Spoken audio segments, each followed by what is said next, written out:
In this video, I'm going to show you what I believe the best equipment is to get you started in astrophotography so you can start capturing images of galaxies and nebulae. And the initial equipment you're going to want to get first is a star tracker. Now, star trackers come in all shapes and sizes, but I believe to get you off to a great start would be buying the Star Adventurer by Skywatcher. This mount is great for beginners, and as you can see how small it is and how I can just hold it with one hand, but this is all you're gonna need to start getting some really great images of space. Now, a problem we have in astrophotography is the rotation of the Earth. And what this equipment allows us to do is counter that rotation. So we can keep imaging a point in the night sky without the stars trailing because the Earth is rotating. So when the camera's on top of this star tracker and pointing at a point in space, it's gonna follow those stars across the sky. And when you're taking long exposures, this is vital to make sure that stars stay pinpoint and don't start trailing. The Star Adventurer comes with a few different settings, which you can twist these knobs. It can track the sun, the moon, and the stars at all different rates, and is ideal for a beginner setup. And just to add onto this beginning bit, you're gonna want a good tripod to put this on. Even though on the budget end of astrophotography, this is still quite an expensive little bit of kit.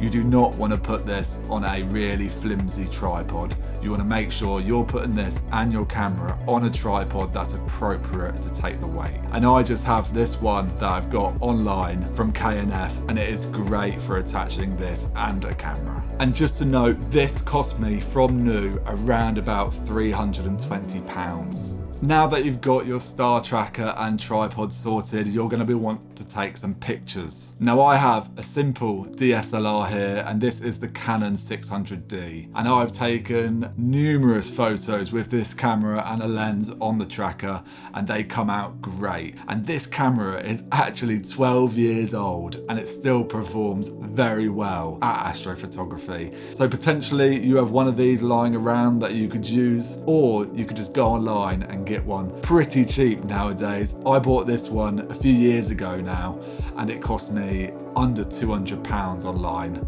used, and it was really good. If you want that next step up from your camera's performance, you can get it astro modified. And what that means is inside some filters have been taken out, and this allows the camera to see much more red light, and that is ideal for catching those bright red nebulae in the skies. But astrophotography is just as fun and rewarding with using an unmodified DSLR. It just might limit you a bit more. Now that you've got your camera sorted out, you're going to want to attach a lens to the camera, and there is so many options of lenses that are great for astrophotography. A very popular beginner choice is this lens here, and it often goes by the name of the Nifty 50. And the reason why this is such a popular lens for astrophotography is due to the aperture that this lens allows you to reach, and it is an f1.8. The lower the f number, the more light that's going to come through the lens into your camera sensor, and the more light that comes into your sensor, the better your image is going to be. The second reason for this being such a popular astrophotography lens is how cheap they are.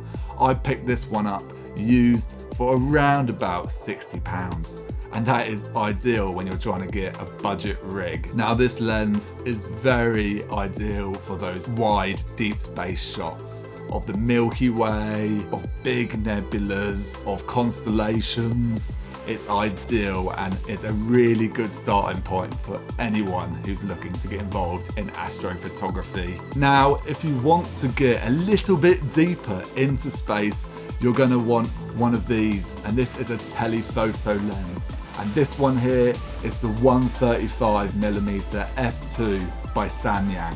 And this is a staple in the astrophotography world, and is used by countless astrophotographers, and it yields some great results. And again, you have that low f number, allowing a lot of light to come through the lens and into the sensor. And being that 135mm, it's a lot more zoomed in than a 50.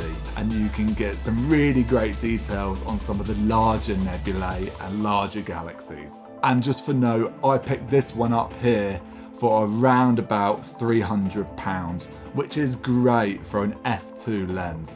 Now in astrophotography, you want to take multiple images, and if you're using a DSLR, you're probably going to need one of these. And this is just a basic shutter release cable that allows you to set how many pictures you want and how long you want the camera to take them for. You can pick these up for dirt cheap. I just got this one from Amazon for around £10, and it's been great, and I've been using it for years. Now, unfortunately, we live in a modern day with lots of light pollution, so you might want to think about getting a filter. Now, I have one here by SV Boney, and it's just a clip-in filter that goes in front of the camera and behind the lens. A simple light pollution filter that hopefully cuts out a lot of that street lights and car lights, and basically allows you to capture more of the light coming from space and not from our light polluted Earth. Now, everyone will tell you that this hobby is not about expensive equipment and you can do it cheap. And they are right. You really can do it cheaply with basic equipment, and you can get some really great results. I've seen pictures that are absolutely amazing and have only been taken with a cheap old DSLR, a shutter release cable and a star tracker, and they are great. What this hobby does need is time and practice to be able to achieve great results, and that is just like any hobby.